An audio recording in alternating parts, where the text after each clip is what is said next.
आज से 1 साल बाद, 2 साल बाद, 3 साल बाद आपको लोग कैसे याद करेंगे? काले अक्षरों, काले अक्षरों में इतिहास में आपका नाम जाएगा। पूरा भारत इसे याद रखेगा। बहुत आपको सेंस है ना कि आप बहुत ऊंचे हैं, तो मैं आपको यह बता देता हूं। -24% जीडीपी के बाद सरकार की खामोशी इस बात से समझी जाती है कि इस वक्त वह बनाने के अलावा बेचने में मशरूफ है, बिजी है इन इंग्लिश। यह भी लगता है कि नवरत्न तेल ही रह जाएगा मार्केट में, नवरत्न कंपनियां बिक जाएंगी, पर इनका बिकना तभी होता है जब सरकार के खजाने पर असर पड़ता है। इस सवाल का जवाब देने में मैं सक्षम नहीं हूं कि कल जब फिर ऐसा संकट आएगा तो क्या बेचेंगे। भड़ास निकालिए, भड़ास दोस्तों, भड़ास। ये बेचारे ड्रग्स माफिया के मारे, ये बेचारे बॉलीवुड माफिया के मारे, ये बेचारे रिया चक्रवर्ती के मारे, ये बेचारे शौविक चक्रवर्ती के मारे, ये लोगों ने भड़ास निकाली है।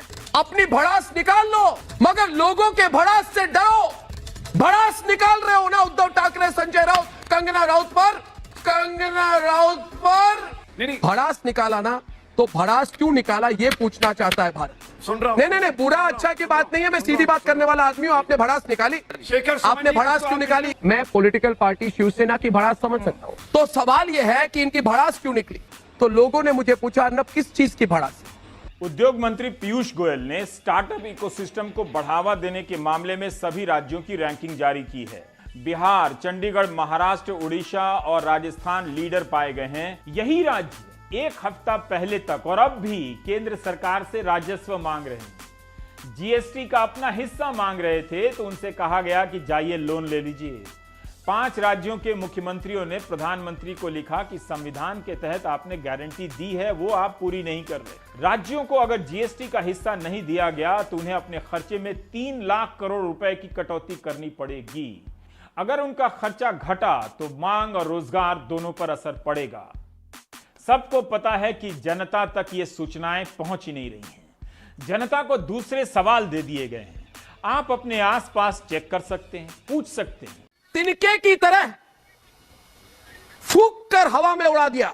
तिनके की तरह किशोर जी, आपकी धमकियों को फूंक कर हवा में उड़ा दिया। समझ गए ना? ये वाली भाषा से डरते कोई नहीं डरता। ये तो कॉमेडी शो चलाता है, वॉकिंग टॉकिंग कॉमेडी शो।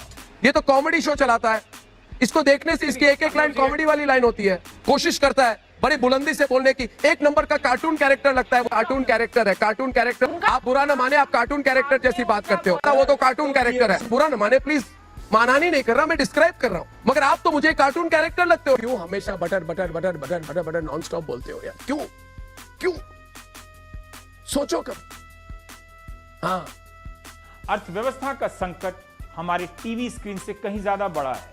वैसे टीआरपी की जंग चल रही है टीवी की दुनिया में, रेटिंग और राजस्व के लिए, लेकिन पत्रकारों की नौकरियां भी जा रही हैं, उनकी सैलरी भी कम हो रही है।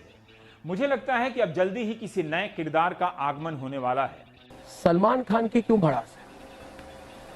सलमान खान कहां है? बॉडी बिल्डिंग कर रहे हैं क्या?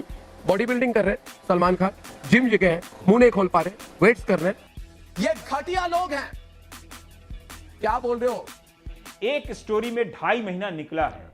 अब अगले 2.5 महीने के लिए नए कैरेक्टर की जरूरत है। शर्म आनी चाहिए आज सलमान खान को। नहीं, मैं कह रहा हूं सलमान खान कहां है? कहां है? मैं पूछ रहा हूं सलमान खान कहां है? ये बहुत जरूरी है इस वक्त, वरना तालाबंदी जैसे फैसले से बेरोजगारों की जो फौज खड़ी हुई है वो प्राइम टाइम देखने लगेगी। उसके साथ जो ठगी हुई है वो खेल समझने लगेगी। समस्या और चुनौती को किनारे लगाकर समंदर में एक कागज की नाव रख दी जा रही है और कहा जा रहा है कि नया जहाज बेड़ा पार लगा देगा।